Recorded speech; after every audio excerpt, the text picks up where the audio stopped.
Second grade प्रथम प्रश्न पत्र अर्थव्यवस्था सुविधाओं जैसी विभिन्न परियोजनाओं का समर्थन करता है। नीति आयोग द्वारा प्रस्तुत आदर्श कृषि भूमि पट्टा अधिनियम 2016 भारत में कृषि भूमि को पट्टे पर देने को वैध बनाने और सुविधाजनक बनाने के उद्देश्य से एक आदर्श कानून है। इसका उद्देश्य भूमिहीन और सीमांत किसानों के लिए भूमि तक पहुंच में सुधार करना और उन्हें भूमि मालिकों के अधिकारों और हितों की रक्षा करते हुए विभिन्न लाभ और सुरक्षा प्रदान करना है। राष्ट्रीय सतत कृषि मिशन NMSA 2014-15 इसे जलवायु परिवर्तन के संबंध में राष्ट्रीय कार्य योजना NAPCC के अंतर्गत 9 मिशनों में से एक माना जाता है। NMSA ने प्रमुख जलवायु अनुकूलन रणनीतियों की पहचान की है, जिसमें जल दक्षता बढ़ाना, मृदा स्वास्थ्य और पोषक तत्वों का प्रबंधन करना, फसल बीमा प्रदान करना, ऋण सहायता प्रदान करना, मूल्य श्रृंखलाओं को मजबूत करना, कृषि परामर्श प्रदान करना, कृषि मशीनीकरण को बढ़ावा देना, कृषि अपशिष्ट का प्रबंधन करना, एकीकृत कृषि प्रणाली विकसित करना और जैविक तथा प्राकृतिक कृषि पद्धतियों का संवर्धन करना शामिल है। ये जलवायु रोधी किस्मों के विकास, पशुधन और मछली पालन पर भी जोर देता है और विभिन्न सरकारी योजनाओं के माध्यम से इन पहलों को बढ़ावा देता है। कृषि संधारणीयता का समग्र सूचकांक पर्यावरणीय स्वास्थ्य, मिट्टी और पानी की गुणवत्ता और सामाजिक आर्थिक विकास से संबंधित 51 संकेतकों का उपयोग करके भारतीय कृषि अनुसंधान परिषद ICAR द्वारा कृषि संधारणीयता के एक समग्र सूचकांक IAS की गणना की गई। कृषि संधारणीयता के समग्र सूचकांक IAS का औसत अनुमानित मूल्यांक 0.49 है, जो दर्शाता है कि भारतीय कृषि मध्यम रूप से संधारणीय है। मिजोरम, केरल, मध्य प्रदेश, आंध्र प्रदेश, मणिपुर, पश्चिम बंगाल और उत्तराखंड जैसे राज्यों का प्रदर्शन राष्ट्रीय औसत से बेहतर है। इसके विपरीत शुष्क जलवायु वाले राज्य राजस्थान में सबसे कम संधारणीय कृषि पद्धतियां हैं। उत्तर प्रदेश, पंजाब, बिहार और हरियाणा सहित इंडो गंगा के मैदानी राज्यों के साथ साथ झारखंड और असम जैसे चावल प्रधान राज्यों में जलवायु परिवर्तन के प्रभावों का अधिक जोखिम है। सरकार धान की खेती के लिए वैकल्पिक फसलों की बेहतर उत्पादन तकनीकों का प्रदर्शन और प्रचार करने तथा दलहनी फसलों की खेती के माध्यम से मिट्टी की उर्वरता को बहाल करने के लिए राष्ट्रीय कृषि विकास योजना RKVY के तहत फसल विविधीकरण कार्यक्रम CDP को लागू कर रही है। वनस्पति तेलों की उपलब्धता बढ़ाने के लिए 2018-19 से केंद्र प्रायोजित योजना राष्ट्रीय खाद्य सुरक्षा मिशन तिलहन एवं पाम ऑयल NFSM-OSNDOP संचालित है। किसानों की आय को दोगुना करने के लिए कृषि क्षेत्र की आय में 10.4% की वार्षिक दर से वृद्धि होनी चाहिए, जिसके लिए कृषि निवेश में 12.5% की वार्षिक वृद्धि दर की आवश्यकता होगी। 2011-12 और 2020-21 के बीच कृषि क्षेत्र को दी जाने वाली सब्सिडी दोगुनी से अधिक हो गई, जिसमें सबसे तेज वृद्धि उर्वरक और बिजली में देखी गई। निजी निवेश को आकर्षित करने हेतु 2014 से एकीकृत कृषि विपणन योजना की कृषि विपणन अवसंरचना उप योजना संचालित है, जिसके तहत भंडारण अवसंरचना में सुधार करने के उद्देश्य से सब्सिडी प्रदान की जाती है। डिजी क्लेम पेमेंट मॉड्यूल, इससे पात्र दावों की मात्रा, बीमा कंपनी द्वारा भुगतान किए गए दावों और लाभार्थी किसानों को हस्तांतरित वास्तविक दावों की जानकारी होगी। प्रौद्योगिकी पर आधारित उपज अनुमान यस तकनीक एक प्रौद्योगिकी आधारित उपज अनुमान तंत्र है, जिसे 2 साल के कठोर परीक्षण और देश के 100 जिलों में चलने वाले पायलट के बाद विकसित किया गया है। मौसम सूचना नेटवर्क और data system wins, taluk, block और ग्राम पंचायत GP स्तरों पर स्वचालित मौसम स्टेशनों और वर्षा गेज का एक नेटवर्क स्थापित करने की एक अग्रणी पहल है। फसलों के वास्तविक समय के अवलोकन और तस्वीरों का संग्रह क्रोपिक एक पहल है जो फसलों के जीवन चक्र के दौरान तस्वीरें एकत्र करने के लिए शुरू की गई है। भारत सरकार ने 2027-28 तक 6,865 करोड़ के बजट परिव्यय के साथ 2020 में 10,000 FPO बनाने और बढ़ावा देने के लिए केंद्रीय क्षेत्र योजना CSS शुरू की। 2022-23 तक लगभग 68.05 लाख हेक्टेयर क्षेत्र को जैविक खेती के अंतर्गत लाया गया। भारत में लगभग 44.3 लाख जैविक किसान हैं, दुनिया में सर्वाधिक। सिक्किम पूरी तरह से जैविक बनने वाला दुनिया का पहला राज्य बन गया। भारत में उर्वरक की खपत असंतुलित है और अधिकांश फसलों में इस्तेमाल किए जाने वाले नाइट्रोजन उर्वरकों में यूरिया का हिस्सा 82% अधिक है। एग्रीस्टैक सरकार द्वारा स्थापित डिजिटल नींव है जो क्या आप चाहते हैं कि मैं इस जानकारी को किसी अन्य तरीके से व्यवस्थित करूं या अगले पेज पर बढ़ूं?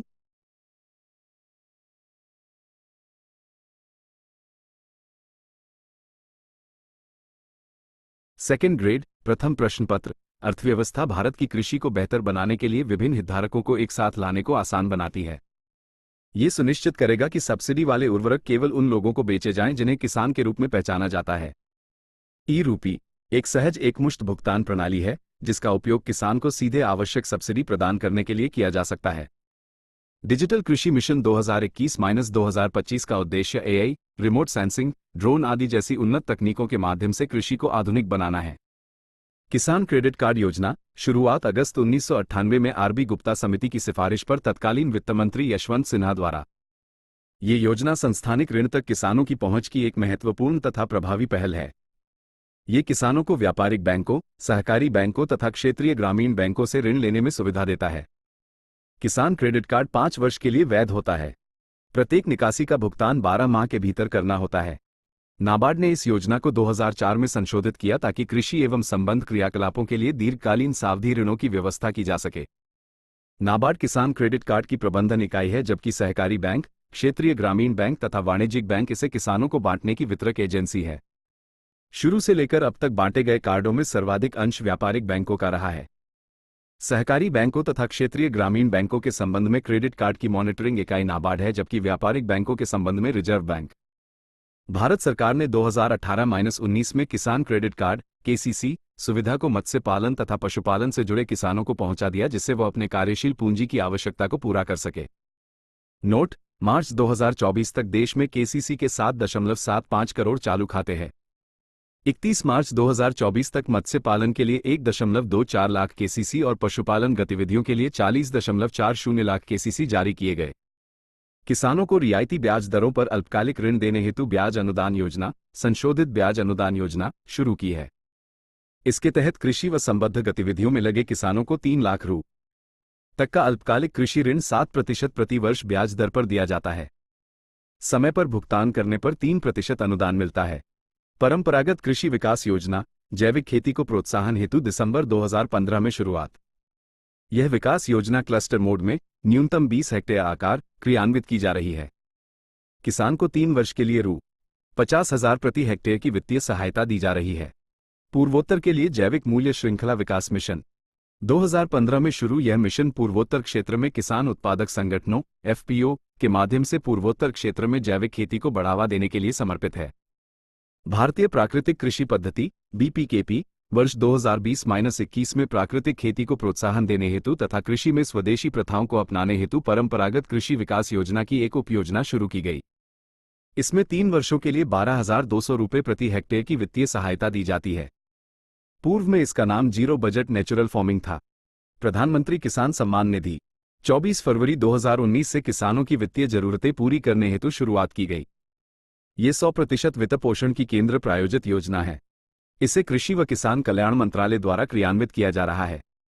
उद्देश्य: छोटे व सीमांत कृषकों को कृषि में वित्तीय सहायता देना, जैसे दैनिक उपयोग, कृषि आदान, आकस्मिक खर्च। 6,000 रु डीबीटी माध्यम से 3 समान किस्तों में 2,000 रु की एक किस्त दिए जाते हैं। राष्ट्रीय कृषि बाजार ई-नाम योजना भारत सरकार ने 2016 में राष्ट्रीय कृषि बाजार ई-नाम योजना शुरू की ताकि किसानों को उपज के लिए लाभकारी मूल्य सुनिश्चित करने। जी हां, मैं आपके अगले पेज के लिए तैयार हूं। कृपया अगला पेज साझा करें। पारदर्शी प्रतिस्पर्धी बोली प्रणाली तैयार की जा सके। ई-नाम योजना के अधीन सरकार प्रति एपीएमसी मंडी को मुफ्त सॉफ्टवेयर और रु 75 लाख की सहायता प्रदान करती है, जिसमें गुणवत्ता परक उपकरण और सफाई, ग्रेडिंग, छुटाई, पैकेजिंग, खाद इकाई आदि जैसे बुनियादी ढांचे का निर्माण शामिल है। 31 अक्टूबर 2024 तक 1.78 करोड़ से अधिक किसान तथा 2.62 लाख व्यापारी ई-नाम पोर्टल पर पंजीकृत हो चुके हैं। जलवायु स्मार्ट खेती पद्धतियां सौर के माध्यम से उत्पन्न बिजली को स्थानीय ग्रिड में स्थानांतरित करने के लिए किसानों को प्रोत्साहित किया गया है। मिट्टी और फसल के स्वास्थ्य की निगरानी के लिए कृत्रिम बुद्धिमत्ता और ड्रोन का उपयोग कर फसल उपज भविष्यवाणी मॉडल शुरू किए गए हैं। स्मार्ट खेती फसल विविधीकरण को भी सक्षम बनाती है, जिससे किसानों को पानी के लिए मानसून पर निर्भरता कम करने में मदद मिलेगी। भारत में 1000 से अधिक एग्रोटेक स्टार्टअप हैं। ये किसानों को खेती की तकनीक में सुधार करने में सहायता करते हैं। संयुक्त राष्ट्र महासभा ने मार्च 2021 के दौरान अपने 75वें सत्र में वर्ष 2023 को अंतर्राष्ट्रीय मोटा अनाज वर्ष घोषित किया। भारत बाजरा का 50.9 मिलियन टन से अधिक मोटा अनाज का उत्पादन करता है, जो एशिया के 80% और वैश्विक उत्पादन का 20% है। भारत में मोटा अनाज मुख्य रूप से खरीफ की फसल है, जो ज्यादातर वर्षा आधारित परिस्थितियों में उगाई जाती है। मोटे अनाज के पोषण मूल्य को देखते हुए सरकार ने अप्रैल 2018 में मोटे अनाज को पोषक अनाज के रूप में अधिसूचित किया। राष्ट्रीय खाद्य सुरक्षा मिशन NFSM के तहत बाजरा प्रदान करने के लिए पेश किया गया है।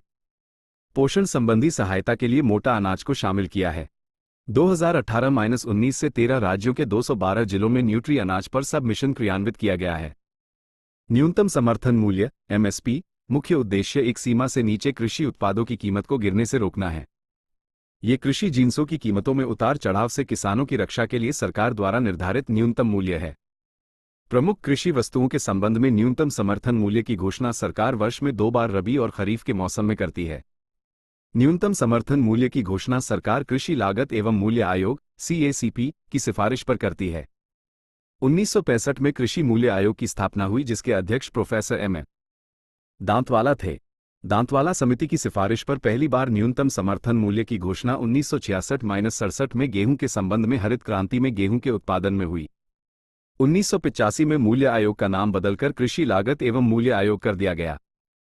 न्यूनतम समर्थन मूल्य की सिफारिश करते समय कृषि लागत एवं मूल्य आयोग अनेक महत्वपूर्ण कारकों को ध्यान में रखता है, जैसे उत्पादन लागत, आगतों के मूल्य में परिवर्तन, बाजार के मूल्य की प्रवृत्ति, मांग तथा पूर्ति की दशा, सामान्य मूल्य स्तर पर पड़ने वाला प्रभाव, जीवन निर्वाह लागत तथा प्रभाव आदि। सरकार 22 अनिवार्य फसलों के लिए MSP घोषित करती है। इनमें 14 खरीफ तथा 6 रबी व 2 अन्य फसलें हैं।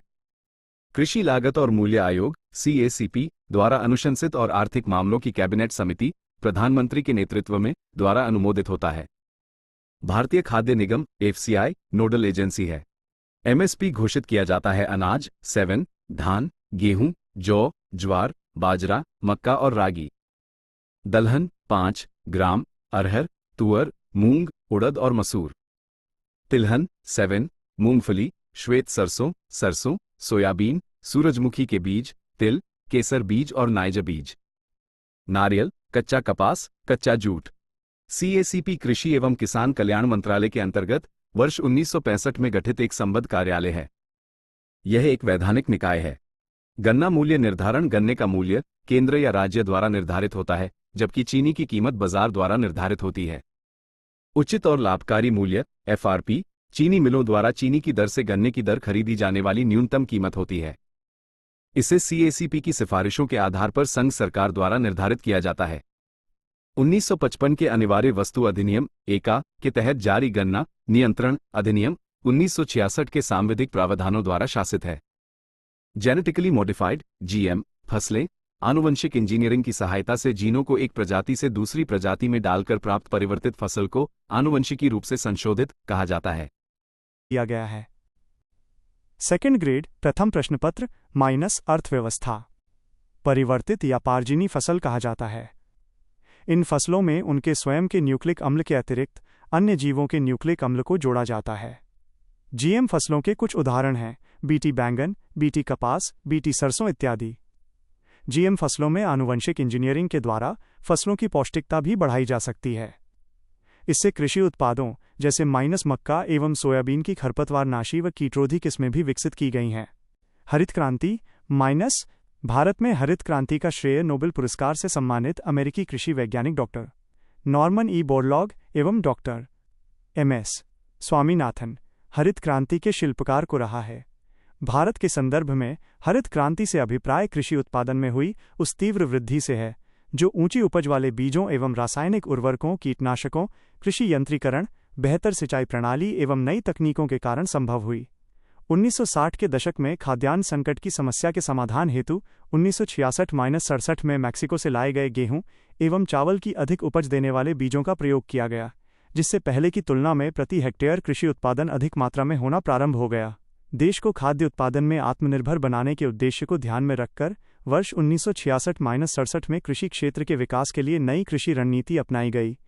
इसके तहत बड़े पैमाने पर अधिक उपज देने वाले उन्नत किस्म के बीजों का प्रयोग आरंभ हुआ। इन उन्नत किस्म के बीजों से अधिक उत्पादन प्राप्त करने के लिए रासायनिक उर्वरकों एवं कीटनाशकों के प्रयोग को बढ़ावा दिया गया। सघन कृषि कार्यक्रमों के अतिरिक्त कृषि क्षेत्र में अनुसंधान एवं प्रशिक्षण, लघु सिंचाई कार्यक्रम एवं भूमि संरक्षण जैसे उपाय किए गए। इन उपायों के परिणाम स्वरूप भारत के पश्चिमोत्तर भागों हरियाणा, पंजाब, पश्चिमी उत्तर प्रदेश इत्यादि में गेहूं और चावल के उत्पादन में तीव्र वृद्धि हुई।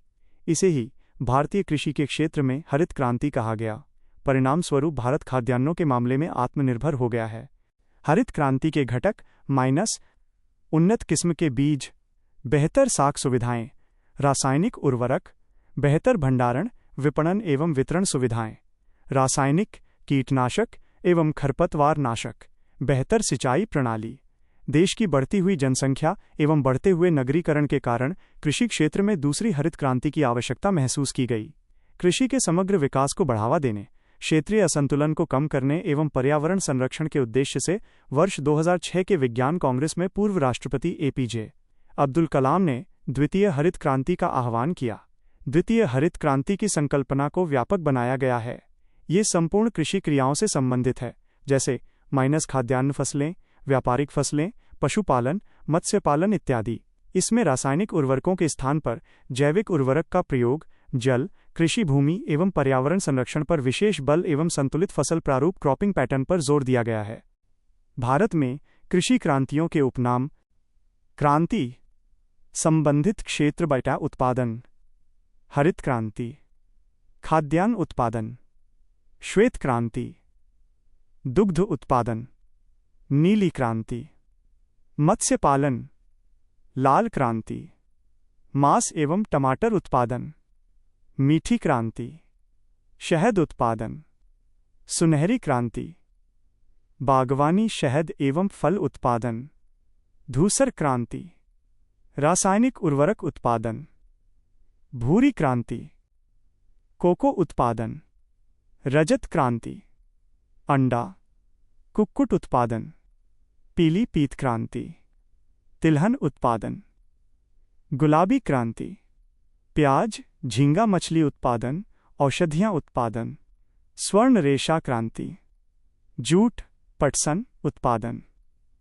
गोल क्रांति, आलू उत्पादन, रजत रेशा क्रांति, कपास उत्पादन, सदाबहार क्रांति, जैविक खेती को प्रोत्साहन, स्वदेशी फसल संरक्षण, कुशल सिंचाई विधियां, दीर्घकालिक उत्पादकता, हरित सोना क्रांति, बांस उत्पादन, बादामी क्रांति, मसाला उत्पादन, सेफ्रॉन क्रांति, केसर उत्पादन, इंद्रधनुषीय क्रांति, सभी क्षेत्रों के उत्पादन में वृद्धि।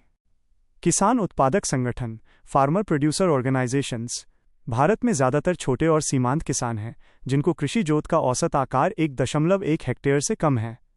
कुल भूमि जोत के 86% से अधिक। प्रथम प्रश्न पत्र अर्थव्यवस्था।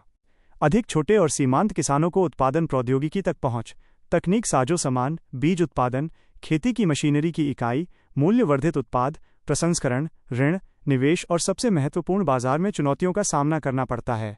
इस प्रकार से किसान उत्पादकों के संगठन के गठन के माध्यम से, अर्थात उत्पादकों के सामूहिकरण द्वारा ऐसी चुनौतियों का समाधान करके किसानों की आय बढ़ाई जा सकती है।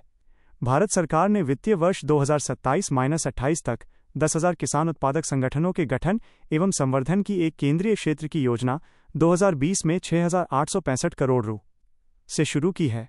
इसमें एक जिला एक उत्पाद को ध्यान में रखा जाएगा। कृषि निर्यात नीति 2018। कृषि निर्यात नीति 2018 के माध्यम से कृषि उत्पादों के निर्यात को प्रोत्साहन मिलेगा एवं 2022 तक किसानों की आय को दोगुना करने का सरकार का लक्ष्य प्राप्त किया जा सकेगा। इस नीति के माध्यम से कृषि उत्पादों का निर्यात दोगुना करने में भी मदद मिलेगी और भारतीय किसान और उनके उत्पाद वैश्विक मूल्य श्रृंखला का हिस्सा बन सकेंगे। कृषि निर्यात नीति के उद्देश्य: 2022 तक कृषि को मौजूदा $30 अरब से बढ़ाकर $60 लाख अरब करना तथा अगले कुछ वर्षों में इसे $100 अरब तक पहुंचाना। निर्यात किए जाने वाले कृषि उत्पादों में विविधता लाना तथा उनके लिए नए बाजार तलाशना और इसके साथ ही जल्दी खराब होने वाले कृषि उत्पादों सहित अन्य किस्म के कृषि उत्पादों को विभिन्न तरीके से इस्तेमाल करने लायक बनाकर उनका मूल्यवर्धन करना। स्वदेशी, नवीन, जैविक, पारंपरिक और गैर पारंपरिक कृषि उत्पादों के निर्यात को बढ़ावा देना। कृषि उत्पादों के लिए बाजार पहुंच को आसान बनाने हेतु एक संस्थागत प्रणाली विकसित करना। प्रधानमंत्री कृषि सिंचाई योजना मानसून पर खेती की निर्भरता को कम करने के उद्देश्य से एवं हर खेत को पानी पहुंचाने के लिए 2 जुलाई 2015 को भारत सरकार ने प्रधानमंत्री कृषि सिंचाई योजना को मंजूरी दी।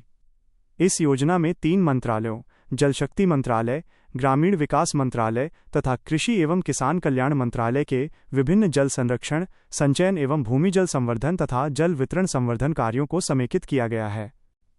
प्रधानमंत्री कृषि सिंचाई योजना के उद्देश्य: योजनाबद्ध तरीके से खेतों में जल पहुंचाना, कृषि योग्य भूमि का विस्तार करना, सुनिश्चित सिंचाई का प्रबंधन, जलाशय पुनर्भरण, जल संरक्षण प्रणाली प्रचलन के साथ साथ जल सृजन। मृदा स्वास्थ्य कार्ड योजना 19 फरवरी 2015 को प्रधानमंत्री नरेंद्र मोदी द्वारा राजस्थान के सूरतगढ़ से मृदा स्वास्थ्य कार्ड योजना की शुरुआत की गई। यह कृषि एवं सहकारिता विभाग, कृषि एवं किसान कल्याण मंत्रालय, भारत सरकार द्वारा चलाई जा रही एक योजना है। इसका क्रियान्वयन सभी राज्य एवं केंद्र शासित सरकारों के कृषि विभागों के माध्यम से किया जाएगा।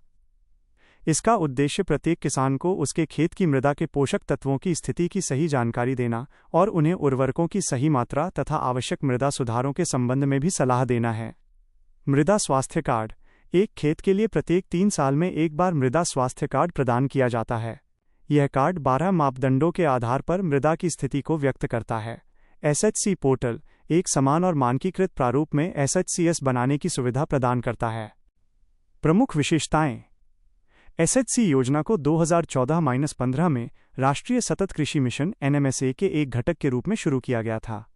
वर्ष 2022-23 में इसे राष्ट्रीय कृषि विकास योजना RKVY-कैफेटेरिया योजना के तहत मृदा स्वास्थ्य और उर्वरता घटक के रूप में शामिल कर लिया गया था। RKVY कैफेटेरिया योजना एक केंद्र प्रायोजित योजना है। उद्देश्य किसानों के प्रयासों को मजबूत बनाना, जोखिम कम करना और कृषि व्यवसाय उद्यमशीलता को बढ़ावा देकर खेती को एक लाभकारी आर्थिक गतिविधि बनाना। प्रमुख खाद्य एवं चारा फसलों का एकीकृत विकास, कृषि मशीनीकरण, मृदा स्वास्थ्य में सुधार, एकीकृत कीट प्रबंधन योजनाएं, कृषि विस्तार सेवाओं की बढ़ावा देना आदि। प्रधानमंत्री अन्नदाता आय संरक्षण अभियान PM आशा किसानों के उत्पादन का लाभप्रद मूल्य सुनिश्चित करने के लिए केंद्र सरकार ने वर्ष 2018 में प्रधानमंत्री अन्नदाता आय संरक्षण अभियान PM आशा की शुरुआत की है। किसानों को न्यूनतम समर्थन मूल्य MSP से प्राप्त कम राशि की भरपाई अब सरकार करेगी। इस योजना का उद्देश्य फसलों के न्यूनतम समर्थन मूल्य को लागत से 1.5 गुना कर कृषकों को राहत पहुंचाना है। इसके द्वारा MSP में दिया गया है। सेकंड ग्रेड प्रथम प्रश्नपत्र अर्थव्यवस्था वृद्धि कर राज्य सरकारों की मदद से खरीद व्यवस्था को बढ़ावा दिया जाएगा ताकि किसानों की आय बढ़े। PM आशा के अंतर्गत किसानों से अन्न खरीदने के लिए निम्न 3 योजनाओं को सम्मिलित किया गया है, जिनमें से किसी भी योजना का चयन राज्य आवश्यकतानुसार कर सकता है। आय मूल्य समर्थन योजना PSS-, इसके अंतर्गत दलहन, तिलहन और गिरी, कोपरा सहित तमाम फसलों की सीधी खरीद केंद्र की एजेंसियों के साथ राज्य सरकार द्वारा की जाएगी। खरीद खर्च की भरपाई सहित केंद्र सरकार खरीद में हुई हानि का 25% भी वहन करेगी। 2. मूल्य न्यूनता भुगतान योजना PDPS-, इसके अंतर्गत वे तिलहन फसलें आएंगी जिनके लिए MSP का निर्धारण किया जा चुका हो। MSP से फसल का दाम कम होने पर समर्थन मूल्य और फसल के दाम के अंतर का भुगतान सरकार करेगी। 3.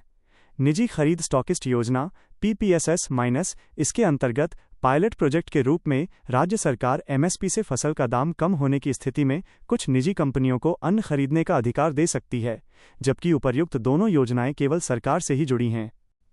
खाद्य तेलों पर राष्ट्रीय मिशन ऑयल पाम-, ये एक केंद्र प्रायोजित योजना है। उद्देश्य खाद्य तेलों पर आयात बोझ को कम करना। विशेष ध्यान दिए जाने वाले क्षेत्र पूर्वोत्तर और अंडमान निकोबार द्वीप समूह। अवधि वर्ष 2025-26 तक। अन्य उद्देश्य पाम ऑयल क्षेत्र के विस्तार का उपयोग करके देश में खाद्य तिलहन उत्पादन में वृद्धि करना। पृष्ठभूमि इस मिशन को वर्ष 2021 में शुरू किया गया था। राष्ट्रीय खाद्य सुरक्षा mission NFSM oil palm programme के ऑयल पाम विकास कार्यक्रम को भी इस योजना में शामिल कर लिया गया है। लक्ष्य 2025-26 तक पाम ऑयल का क्षेत्रफल 10 लाख हेक्टेयर तक बढ़ाना।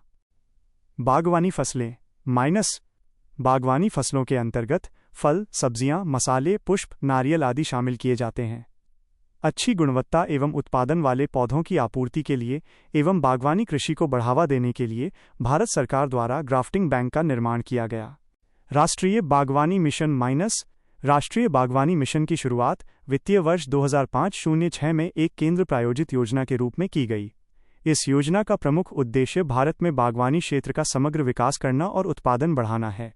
बाद में इस मिशन को वित्तीय वर्ष 2014-15 में एकीकृत बागवानी विकास मिशन में सम्मिलित कर दिया गया। बागवानी क्लस्टर विकास कार्यक्रम ये केंद्रीय क्षेत्र की एक योजना है। उद्देश्य इस कार्यक्रम के माध्यम से लक्षित फसलों के निर्यात में लगभग 20% तक सुधार करना है। साथ ही क्लस्टर फसलों की प्रतिस्पर्धात्मकता बढ़ाने के लिए उन्हें क्लस्टर विशिष्ट ब्रांड बनाना है। इसकी कार्यान्वयन एजेंसी राष्ट्रीय बागवानी बोर्ड NHB है। एकीकृत बागवानी विकास मिशन माइनस ये एक केंद्र प्रायोजित योजना है। उद्देश्य देश में बागवानी का समग्र विकास करना। प्रमुख उपायों के लिए राज्यों, केंद्र शासित प्रदेशों को वित्तीय और तकनीकी सहायता प्रदान की जाती है। इसमें सभी राज्य, केंद्र शासित प्रदेश कवर किए गए हैं। प्रमुख विशेषताएं ये योजना 2014-15 से लागू की जा रही है। कवर की गई फसलें फल, सब्जियां, कंद मूल वाली फसलें, मशरूम, मसाले, पुष्प, सुगंधित पौधे, नारियल, काजू, कोको, बांस। वित्त पोषण साझेदारी पूर्वोत्तर और हिमालयी क्षेत्र के राज्यों को छोड़कर सभी राज्य, भारत सरकार 60% एवं राज्य सरकारें 40%। पूर्वोत्तर और हिमालयी क्षेत्र के राज्य, भारत सरकार 90% तथा राज्य सरकारें 10%। राष्ट्रीय बागवानी बोर्ड NHB, नारियल विकास बोर्ड CDB, केंद्रीय बागवानी संस्थान CIH, नागालैंड और राष्ट्रीय स्तर की एजेंसियों NLAS के मामले में केंद्र 100% योगदान करेगा। क्या आप इसके अगले पेज का डेटा भी चाहते हैं? डेटा यहां दिया गया है। सेकंड ग्रेड प्रथम प्रश्नपत्र माइनस अर्थव्यवस्था। उपयोजनाएं माइनस पूर्वोत्तर और हिमालयी राज्यों के लिए बागवानी मिशन HMNEH। ये एक तकनीकी मिशन है जो गुणवत्तापूर्ण रोपण सामग्री के उत्पादन, जैविक कृषि, कुशल जल प्रबंधन इत्यादि पर केंद्रित है। राष्ट्रीय बागवानी बोर्ड NHB इस बोर्ड द्वारा सभी राज्यों और केंद्र शासित प्रदेशों में एकीकृत बागवानी विकास मिशन MIDH के अंतर्गत विभिन्न योजनाओं को लागू किया जा रहा है। नारियल विकास board coconut development board CDB, नारियल विकास बोर्ड द्वारा देश के सभी नारियल उत्पादक राज्यों में MIDH के तहत विभिन्न योजनाओं को लागू किया जा रहा है। केंद्रीय बागवानी संस्थान CIH, नागालैंड। इसे पूर्वोत्तर क्षेत्र में किसानों और क्षेत्रीय अधिकारियों की क्षमता के निर्माण तथा प्रशिक्षण के माध्यम से तकनीकी सहयोग प्रदान करने के लिए स्थापित किया गया था। एकीकृत बागवानी विकास मिशन के अधीन अन्य पहले माइनस चमन जियोइन्फॉर्मेटिक्स का उपयोग करके समन्वित बागवानी मूल्यांकन और प्रबंधन। प्रमुख राज्यों 12 राज्यों 185 जिलों के चयनित जिलों में 7 प्रमुख बागवानी फसलों का क्षेत्र मूल्यांकन और उत्पादन पूर्वानुमान। प्रमुख फसलें आम, केला, चकोतरा, आलू, प्याज, मिर्च और टमाटर। राष्ट्रीय कृषि विस्तार और प्रौद्योगिकी मिशन माइनस ये एक केंद्र प्रायोजित योजना है। उद्देश्य प्रौद्योगिकी प्रसार के लिए नई संस्थागत व्यवस्थाओं के माध्यम से विस्तार प्रणाली को किसान आधारित बनाना। इसे कृषि प्रौद्योगिकी प्रबंधन एजेंसी आत्मा के तहत प्रारंभ किया गया है। सूचना प्रसार के लिए व्यापक भौतिक पहुंच और प्रसार ICT का उपयोग, मशीनीकरण को बढ़ावा देने के लिए संस्थान को मजबूत करना तथा किसान उत्पादक संगठनों FPOS के गठन के लिए किसानों को हित समूहों FIGs में एकजुट करने के प्रयास करना। इसके तहत शामिल हैं मुख्य घटक कृषि विस्तार पर उपमिशन। ये कृषि और संबद्ध क्षेत्रों में जागरूकता निर्माण तथा उपयुक्त प्रौद्योगिकियों के उपयोग को बढ़ाने पर केंद्रित है। कृषि मशीनीकरण पर उपमिशन। इसमें कस्टम हायरिंग सेंटर CHCS और हाई वैल्यू मशीनों के हाईटेक हब की स्थापना के लिए वित्तीय सहायता प्रदान की जाती है। बीज और रोपण सामग्री पर उपमिशन। यह बीज ग्राम कार्यक्रम, बीज प्रसंस्करण, राष्ट्रीय बीज रिजर्व आदि की स्थापना के माध्यम से किसानों के लिए गुणवत्तापूर्ण बीजों का उत्पादन और आपूर्ति करेगा। पौध संरक्षण और पौध संग्रोध पर उपमिशन। ये जैव सुरक्षा को विदेशी प्रजातियों के हमले और उसके प्रसार से बचाने के लिए कार्यों का निष्पादन करेगा। कृषि में युवाओं को आकर्षित करना और बनाए रखना -ARIA, attracting and retaining of youth in agriculture. उद्देश्य विविध कृषि, संबद्ध और सेवा क्षेत्रक उद्यमों की शुरुआत के लिए ग्रामीण क्षेत्रों में युवाओं को आकर्षित व सशक्त करना। इसका कार्यान्वयन प्रत्येक राज्य के एक जिले में कृषि विज्ञान केंद्र कर रहा है। 2015-16 से योजना की शुरुआत। इसके प्रौद्योगिकी भागीदार कृषि विश्वविद्यालय और भारतीय कृषि अनुसंधान परिषद आयकार संस्थान हैं। प्रत्येक जिले में ग्रामीण युवाओं की उद्यमशीलता गतिविधियों में उनके कौशल विकास और संबंधित सूक्ष्म उद्यम इकाइयों की स्थापना के लिए पहचान की जाती है। राष्ट्रीय कृषि उच्चतर शिक्षा परियोजना शुरुआत 2017 में। बुनियादी ढांचे, संकाय और छात्र उन्नति के लिए संसाधन एवं तंत्र विकसित करना तथा कृषि विश्वविद्यालयों के बेहतर गवर्नेंस और प्रबंधन के लिए साधन उपलब्ध कराना। बाहरी समर्थन। इस परियोजना के लिए विश्व बैंक और भारत सरकार के बीच 50-50 के अनुपात में लागत साझाकरण किया जाएगा। इस परियोजना को भारतीय कृषि अनुसंधान परिषद आयकार के शिक्षा प्रभाग में लागू किया गया है। Agri market infrastructure fund minus इसे 2000 करोड़ रुपए के प्रारंभिक कोष के साथ फरवरी 2019 में लॉन्च किया गया था। उद्देश्य यह है कोष ग्रामीण कृषि बाजारों, ग्राम्स और कृषि। क्या आप अगले पेज का डेटा भी इसी तरह चाहते हैं? यहां दिया गया है। सेकंड ग्रेड प्रथम प्रश्नपत्र माइनस अर्थव्यवस्था। उपज बाजार समितियों APMCs में कृषि विपणन अवसंरचना का विकास और उन्नयन करेगा। इन ग्राम्स में मनरेगा और अन्य सरकारी योजनाओं का उपयोग करके भौतिक बुनियादी ढांचे को मजबूत किया जाएगा। ग्राम्स को राष्ट्रीय कृषि बाजार से जोड़ा जाएगा। साथ ही उन्हें APMC विनियमों से छूट प्रदान की जाएगी। ग्राम से यह उम्मीद की जा रही है कि ये किसानों को राष्ट्रीय कृषि और ग्रामीण विकास बैंक नाबार्ड के माध्यम से उपभोक्ताओं और थोक क्रेताओं को सीधे बिक्री करने की सुविधा प्रदान करेंगे। कृषि उड़ान 2.0 पहाड़ी क्षेत्रों, उत्तर पूर्वी राज्यों और जनजातीय क्षेत्रों से बागवानी, मत्स्य पालन, पशुधन और प्रसंस्कृत उत्पादों सहित खराब होने वाले खाद्य उत्पादों के परिवहन पर ध्यान केंद्रित करने के लिए कृषि उड़ान 2.0 संस्करण को 6 महीने की पायलट परियोजना के रूप में अक्टूबर 2021 में प्रारंभ किया गया था। इस योजना में मुख्य रूप से पूर्वोत्तर, पहाड़ी और जनजातीय क्षेत्रों पर ध्यान केंद्रित करने वाले लगभग 25 हवाई अड्डे और अन्य क्षेत्रों आई अड्डे शामिल हैं। इस प्रकार ये योजना किसानों को कृषि उत्पादों के परिवहन में सहायता करती है और मूल्य प्राप्ति में सुधार करती है। खाद्य प्रसंस्करण क्षेत्र माइनस सूर्योदय क्षेत्र माइनस उद्योग और कृषि के बीच अंतःक्रियाओं को बढ़ावा देने के कारण खाद्य प्रसंस्करण क्षेत्र का भारत के विकास में अत्यधिक महत्व है। प्रसंस्कृत खाद्य पदार्थों के बढ़ते महत्व के कारण अब कृषि और उद्योग दोनों क्षेत्रों के लिए खेती में विविधीकरण और व्यावसायीकरण को बढ़ावा देना, संसाधनों के उपयोग की दक्षता में सुधार, किसानों की आय में वृद्धि, कृषि खाद्य पदार्थों के निर्यात और रोजगार के अवसरों के सृजन में विस्तार जैसे नए क्षितिज खुले हुए हैं। खाद्य प्रसंस्करण क्षेत्र का विकास कई चिंताओं जैसे कृषि में प्रच्छन्न ग्रामीण बेरोजगारी, ग्रामीण गरीबी, खाद्य सुरक्षा, खाद्य मुद्रास्फीति, बेहतर पोषण, भोजन की बर्बादी की रोकथाम आदि से निपटने में महत्वपूर्ण योगदान देगा। नीति आयोग द्वारा नए भारत संबंधी रणनीति में पर्याप्त और कुशल कोल्ड चेन इंफ्रास्ट्रक्चर की कमी को आपूर्ति की महत्वपूर्ण रुकावट माना गया है, जिसमें कटाई के बाद बड़े पैमाने पर फसल का नुकसान होता है, जिसका अनुमान रु. 92,561 करोड़ प्रतिवर्ष है। भारत दूध का सबसे बड़ा उत्पादन है और फलों, सब्जियों और चीनी का दूसरा सबसे बड़ा उत्पादक है। खाद्य प्रसंस्करण उद्योग का महत्व -1 खाद्य पदार्थों की बर्बादी को रोकने में, 2 गुणवत्तापूर्ण उत्पादों की उपलब्धता में, 3 शहरीकरण व उपभोक्तावादी संस्कृति से उत्पन्न प्रसंस्कृत उत्पादों की मांग की पूर्ति, 4 रोजगार के नए अवसर, 5 कृषि क्षेत्र, उद्योग क्षेत्र व उपभोक्ताओं में समन्वय, 6 पोषण स्तर में वृद्धि।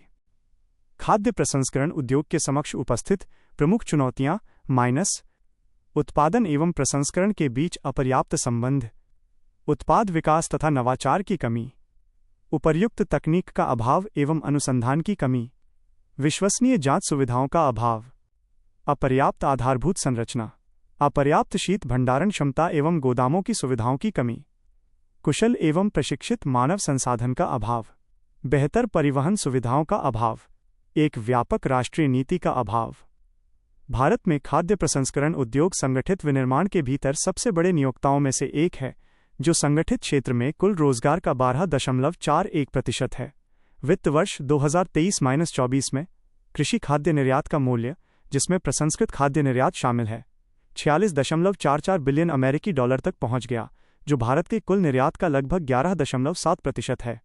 उल्लेखनीय रूप से कृषि खाद्य निर्यात में प्रसंस्कृत खाद्य निर्यात का हिस्सा वित्त वर्ष 2016-17 में 14.9% से बढ़कर वित्त वर्ष 2023-24 में 23.4% हो गया है।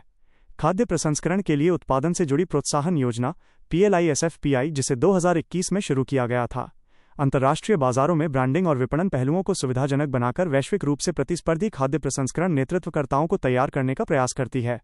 800 करोड़ रुपए के परिव्यय के साथ मोटे अनाज आधारित उत्पादों के लिए उत्पादन से जुड़े प्रोत्साहन PLI योजना भी शुरू की गई थी। प्रधानमंत्री किसान संपदा योजना अगस्त 2017 ये योजना पूरी तरह कृषि केंद्रित योजना है। इस योजना से 20 लाख। क्या आप इसके अगले पेज का डेटा भी चाहते हैं? इनका डेटा यहां दिया गया है। सेकंड ग्रेड प्रथम प्रश्नपत्र अर्थव्यवस्था। किसान लाभान्वित होंगे। इस योजना का उद्देश्य कृषि का आधुनिकीकरण करना और कृषि बर्बादी को कम करना है। बजट 6,000 करोड़ रु। योजना का उद्देश्य प्रधानमंत्री किसान संपदा योजना का उद्देश्य कृषि न्यूनता पूर्ण करना, प्रसंस्करण का आधुनिकीकरण करना और कृषि बर्बादी को कम करना और रोजगार सृजन आदि है। 6,000 करोड़ रुपए के आवंटन से प्रधानमंत्री किसान संपदा योजना से 20 लाख किसानों को लाभ प्राप्त होने और लगभग 5.5 लाख प्रत्यक्ष अप्रत्यक्ष रोजगार सृजित होने की आशा है। प्रधानमंत्री किसान संपदा योजना की विभिन्न scheme minus mega food park, cold chain, खाद्य प्रसंस्करण एवं परिरक्षण क्षमताओं का सृजन विस्तार, कृषि प्रसंस्करण क्लस्टर अवसंरचना, एग्रो प्रोसेसिंग क्लस्टर, बैकवर्ड और फॉरवर्ड लिंकेजों का सृजन, खाद्य सुरक्षा एवं गुणवत्ता आश्वासन अवसंरचना, मानव संसाधन एवं संस्थान। मेगा फूड पार्क योजना माइनस खाद्य प्रसंस्करण उद्योग मंत्रालय द्वारा 2008 से लागू की गई है। इसका लक्ष्य किसानों, संसाधकों और खुदरा व्यापारियों को साथ लेकर कृषि उत्पादन को बाजार से जोड़ने का तंत्र उपलब्ध कराना है। इसका उद्देश्य अधिकतम मूल्य संवर्धन, फसल नुकसान को कम करना, किसानों की आय बढ़ाना और ग्रामीण क्षेत्र में रोजगार के अवसर सुनिश्चित करना है। ये क्लस्टर समूह दृष्टिकोण पर आधारित है। यह अत्याधुनिक प्रसंस्करण सुविधाओं के साथ आधारभूत संरचना का समर्थन तथा सुव्यवस्थित आपूर्ति श्रृंखला के साथ एक सुव्यवस्थित कृषि बागवानी प्रसंस्करण जोन क्षेत्र की संभावना की तलाश करता है। मेगा फूड पार्कों की स्थापना के तहत मूल्य संवर्धन के साथ खेतों से बाजार तक के लिए आधुनिक आधारभूत सुविधाओं के साथ खाद्य प्रसंस्करण के निर्माण हेतु 50 करोड़ तक की आर्थिक सहायता उपलब्ध कराई जाती है। मेगा फूड पार्क कम से कम 50 एकड़ के क्षेत्र में स्थापित होने चाहिए। खाद्य सुरक्षा सरकार वर्तमान में राष्ट्रीय खाद्य सुरक्षा अधिनियम NFSA 2013 के तहत भारत की लगभग 80 करोड़ आबादी को शामिल करते हुए दुनिया में सबसे व्यापक कानून आधारित खाद्य सुरक्षा कार्यक्रम चला रही है। भारत में खाद्य प्रबंधन में किसानों से लाभकारी कीमतों पर खाद्यान्न की खरीद, उपभोक्ताओं को खाद्यान्न का वितरण, विशेष रूप से समाज के कमजोर वर्गों को सस्ती कीमतों पर खाद्य सुरक्षा और मूल्य स्थिरता के लिए खाद्य बफर स्टॉक का रखरखाव शामिल है। दिसंबर 2022 तक NFSA ने 75% ग्रामीण और 50% शहरी आबादी को मोटे अनाज, गेहूं, चावल के लिए ₹1.2 प्रति किलोग्राम की दर से अत्यधिक सब्सिडी वाला खाद्यान्न दिया। अंत्योदय अन्न योजना AAY के अंतर्गत आने वाले परिवारों को क्रमशः 35 किलोग्राम प्रति परिवार प्रति माह की दर से और प्राथमिकता वाले परिवारों को 5 किलोग्राम प्रति व्यक्ति प्रति माह की दर से खाद्यान्न दिया गया। ऐतिहासिक फैसले द्वारा सरकार ने 1 जनवरी 2023 से 1 वर्ष के लिए राष्ट्रीय खाद्य सुरक्षा अधिनियम NFSA के अधीन लगभग 81.4 करोड़ लाभार्थियों को मुफ्त खाद्यान्न देने का फैसला किया है। सरकार ने 1 जनवरी 2024 से प्रभावी 5 साल की अवधि के लिए प्रधानमंत्री गरीब कल्याण अन्न योजना PMGKAY के तहत लगभग 81.35 करोड़ लाभार्थियों यानी अंत्योदय अन्न योजना परिवारों और प्राथमिकता वाले परिवारों लाभार्थियों को मुफ्त खाद्यान्न प्रदान करना जारी रखने का विनिश्चय किया है। One nation one card minus भोजन तक पहुंच की प्रक्रिया को और आसान बनाने के लिए सरकार ने 2019 में एक नागरिक केंद्रित और प्रौद्योगिकी संचालित योजना शुरू की, जिसे one nation one ration card योजना कहा गया। One nation one ration card प्रणाली राशन कार्डों की अंतर्राज्यीय और अंतर्राज्य सुवाह्यता को सक्षम बनाती है। ये उचित मूल्य की दुकान पर electronic point of sale EPOS उपकरणों पर बायोमेट्रिक आधार प्रमाणीकरण के बाद उसी राशन कार्ड का उपयोग करके प्रवासी लाभार्थियों को उनकी पसंद के किसी भी उचित मूल्य की दुकान FPS से उनकी खाद्य सुरक्षा पात्रता तक पहुंचने में मदद करता है। वर्तमान में सभी 36 राज्य केंद्र शासित प्रदेश राष्ट्रीय अंतर्राज्यीय पोर्टेबिलिटी सक्षम है, जिसमें कुल NFSA आबादी को कवर किया गया है। क्या आप इसके अगले पेज का डेटा भी चाहते हैं? 15 का डेटा निम्नलिखित है। सेकंड ग्रेड प्रथम प्रश्न पत्र माइनस अर्थव्यवस्था 100% शामिल किया गया है। ऑपरेशन फ्लड, श्वेत क्रांति, दुग्ध उत्पादन माइनस। ऑपरेशन फ्लड की शुरुआत 1970 के दशक में national dairy development board NDDB ने की थी। उद्देश्य माइनस राष्ट्रव्यापी दूध ग्रिड बनाने के फलस्वरूप भारत दूध और दुग्ध उत्पादों का सबसे बड़ा उत्पादक देश बन गया। ऑपरेशन फ्लड को भारत की श्वेत क्रांति कहा जाता है। डॉक्टर वर्गीस कुरियन और गुजरात आधारित सहयोगी आनंद दूध यूनियन लिमिटेड एम्यूल का संबंध श्वेत क्रांति से है। पशुधन संजीवनी माइनस आपातकालीन हेल्पलाइन के साथ पशु कल्याण कार्यक्रम की शुरुआत है। किसानों को नकुल स्वास्थ्य पत्र एक राष्ट्रीय डाटाबेस में दर्ज किए गए प्रत्येक पशु की UID पहचान संख्या दी गई। पशुधन हार्ट पोर्टल माइनस किसानों को देशी गोजातीय नस्लों के प्रजनकों से जोड़ने के लिए ऑनलाइन पोर्टल है, ताकि वे एक दूसरे से कृत्रिम गर्भाधान आदि को जोड़ सकें। राष्ट्रीय गोकुल मिशन, जुलाई 2014, देशी गोजातीय नस्लें माइनस इनका संरक्षण और इनकी संख्या बढ़ाना, उदाहरण के लिए गिर, साहीवाल, राठी आदि। गोकुल ग्राम प्रजनन और रोग उपचार केंद्र स्थापित करने के लिए राज्य सरकार को धन दिया जाता है।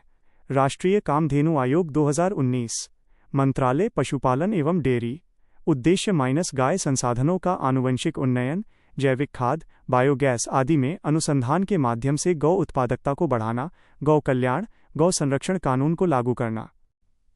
पीएम प्रणाम योजना माइनस 28 जून 2023 को आर्थिक मामलों की मंत्रिमंडलीय समिति CCEA ने पीएम प्रणाम योजना PMPRANAM स्कीम को मंजूरी दी। इसका उद्देश्य राज्यों को वैकल्पिक गैर रासायनिक उर्वरकों का उपयोग करने के लिए प्रोत्साहित करना है। पीएम प्रणाम की घोषणा केंद्र सरकार द्वारा 2023-24 के बजट में की गई थी। पीएम प्रणाम का अर्थ धरती माता की उर्वरता की बहाली, जागरूकता, पोषण और सुधार हेतु प्रधानमंत्री कार्यक्रम PMPRANAM, prime minister's program for restoration, awareness, generation, nourishment and amelioration of mother earth. PM Pranam योजना का उद्देश्य मृदा संरक्षण और उर्वरकों के टिकाऊ, संतुलित उपयोग को बढ़ावा देना है। यह योजना राज्य सरकारों की भागीदारी भी सुनिश्चित करती है। पीएम कुसुम योजना माइनस सरकार ने नवीन और नवीकरणीय ऊर्जा मंत्रालय के तहत चलाई जाने वाली पीएम कुसुम योजना PMKUSUM स्कीम को मार्च 2026 तक बढ़ा दिया है। प्रधानमंत्री किसान ऊर्जा सुरक्षा एवं उत्थान महाअभियान पीएम कुसुम योजना को वर्ष 2019 में लॉन्च किया गया था। इस योजना में 3 घटक शामिल हैं। 2 मेगावाट तक की क्षमता वाले लघु बिजली संयंत्र स्थापित करके 10,000 मेगावाट सौर क्षमता की स्थापना करना, 20 लाख स्टैंडअलोन सौर ऊर्जा संचालित कृषि पंपों की स्थापना करना, 15 लाख ग्रिड से जुड़े कृषि पंपों को सौर ऊर्जा संचालित संयंत्रों से जोड़ना। Operation green minus operation green को वर्ष 2018 में लॉन्च किया गया था। योजना के अंतर्गत इस बात पर विचार किया गया था कि ऑपरेशन फ्लड मॉडल की तर्ज पर टीओप मामले में भी एक वैल्यू चेन का निर्माण किया जाएगा, जिससे उपभोक्ताओं को उचित मूल्य पर कृषि उत्पाद और किसान को फसल का एक स्थिर मूल्य प्राप्त हो सके। भारत सरकार ने केंद्रीय बजट 2021-22 में घोषणा की कि ऑपरेशन ग्रीन के अंतर्गत टमाटर, प्याज तथा आलू टीओप के अलावा जल्दी खराब होने वाले 22 और कृषि उत्पादों को शामिल किया जाएगा। शुरुआती समय में ओजी के 3 प्रमुख उद्देश्य थे: माइनस कुशल मूल्य श्रृंखला का निर्माण, व्यापक मूल्य अस्थिरता और फसल बाद के नुकसान को कम करना। टमाटर, प्याज, आलू, टमाटो, ऑनियन, पोटैटो 3 बुनियादी सब्जियां हैं जो अत्यधिक मूल्य अस्थिरता की स्थिति का सामना करती हैं, जब कृषि उत्पादों की भरमार के कारण कीमतें अनियंत्रित हो जाती हैं। निम्नलिखित है। सेकंड ग्रेड प्रथम प्रश्नपत्र माइनस अर्थव्यवस्था। तो नाफेड को मूल्य स्थिरीकरण के लिए बाजार में हस्तक्षेप करना पड़ता है। ऐसे में कृषि उत्पाद अधिशेष क्षेत्रों से कुछ अतिरिक्त आवक की खरीद कर उन्हें प्रमुख खपत केंद्रों में संग्रहित किया जाता है। प्रधानमंत्री किसान मानधन योजना माइनस योजना की शुरुआत 12 सितंबर 2019 को हुई थी। यह वृद्धावस्था पेंशन योजना स्वैच्छिक एवं अंशदायी वृद्धावस्था पेंशन योजना है। इसके तहत पात्र छोटे एवं सीमांत किसानों को 60 वर्ष की आयु प्राप्त करने के बाद 3,000 रुपये की निश्चित मासिक पेंशन दी जाती है। इस पेंशन फंड में किसानों के योगदान के बराबर ही केंद्र सरकार का योगदान होता है। इसके अंतर्गत 60 वर्ष की आयु होने तक 18 से 40 वर्ष की आयु के किसानों को 55 से 200 रुपये प्रति माह के बीच योगदान करना होता है। जीवन बीमा निगम LIC पेंशन फंड का प्रबंधन करता है और लाभार्थी पंजीकरण की सुविधा सामान्य सेवा केंद्रों CSC और राज्य सरकारों के माध्यम से प्रदान की जाती है। प्रधानमंत्री भारतीय जन उर्वरक परियोजना माइनस एक राष्ट्र एक उर्वरक योजना 17 अक्टूबर 2022 को लॉन्च किया गया। यह योजना किसानों को भारत ब्रांड के वहनीय गुणवत्ता युक्त उर्वरक को उपलब्ध कराना सुनिश्चित करती है। प्रधानमंत्री ने इस अवसर पर भारतीय यूरिया बैग भी लॉन्च किया, जिसमें सभी उर्वरक कंपनियां एक ही ब्रांड भारत में उर्वरक की आपूर्ति करेंगी। फसल उत्पादक राज्य वर्ष 2023-24। फसल राज्य 1 खाद्यान्न चावल तेलंगाना, उत्तर प्रदेश, पश्चिम बंगाल। गेहूं उत्तर प्रदेश, मध्य प्रदेश, पंजाब। मक्का कर्नाटक, बिहार, मध्य प्रदेश। कुल न्यूट्री बाइपॉन मोटे अनाज राजस्थान, कर्नाटक। तूर मध्य प्रदेश, कर्नाटक, महाराष्ट्र, उत्तर प्रदेश। चना मध्य प्रदेश, महाराष्ट्र, राजस्थान। कुल दलहन मध्य प्रदेश, महाराष्ट्र, राजस्थान। खाद्यान्न कुल। उत्तर प्रदेश, मध्य प्रदेश, पंजाब। 2 तिलहन मूंगफली। गुजरात, राजस्थान, मध्य प्रदेश रैपसीड और सरसों। राजस्थान, उत्तर प्रदेश, मध्य प्रदेश सोयाबीन। मध्य प्रदेश, महाराष्ट्र, राजस्थान सूरजमुखी। कर्नाटक, हरियाणा, ओडिशा। कुल तिलहन राजस्थान, मध्य प्रदेश, गुजरात गन्ना। उत्तर प्रदेश, महाराष्ट्र, कर्नाटक कपास। गुजरात, महाराष्ट्र। क्या आप किसी अन्य पेज की जानकारी चाहते हैं?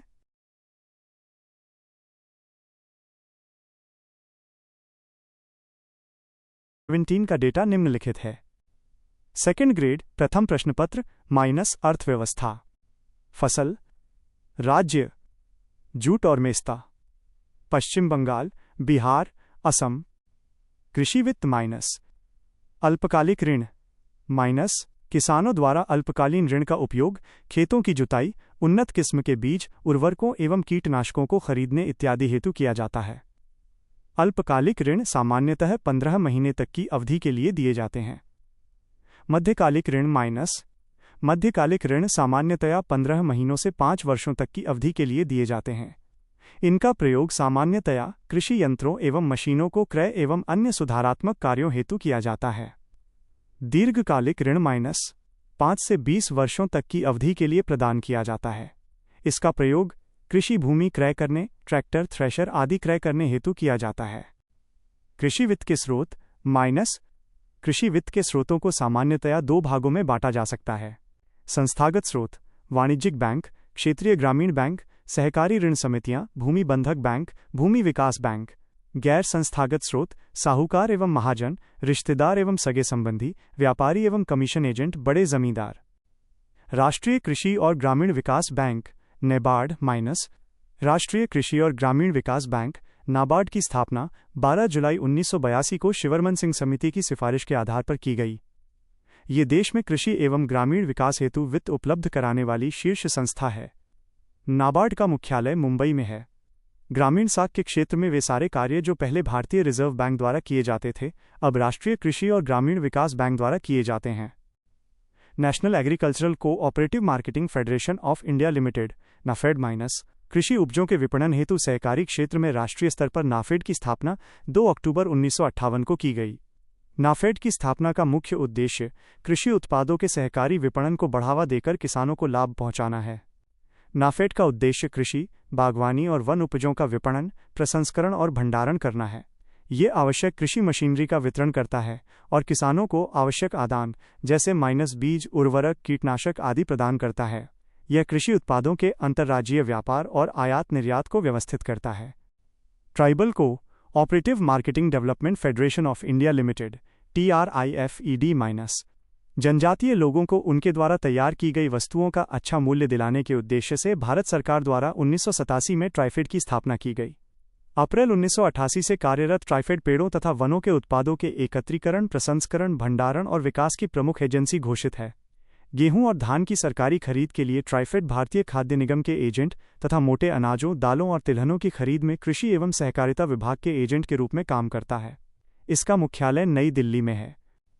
संबद्ध क्षेत्र माइनस पशुपालन, डेयरी और मत्स्य पालन माइनस पशुपालन माइनस पशुधन क्षेत्र समग्र कृषि परिदृश्य में महत्वपूर्ण भूमिका निभा रहा है। यह महत्व कृषि और संबंधित क्षेत्रों के सकल मूल्यवर्धित जीवीय व्यवस्था में इसके योगदान में उल्लेखनीय वृद्धि से रेखांकित होता है, जो वित्त वर्ष 2014-15 में 24.38% से बढ़कर 2022-23 तक 30.23% हो गया है। पशुधन क्षेत्र का कुल जीवीए में योगदान 5.5% रहा है। इस क्षेत्र का उत्पादन मूल्य वित्त वर्ष 2022-23 में 17.25 लाख करोड़ रुपए तक पहुंच गया।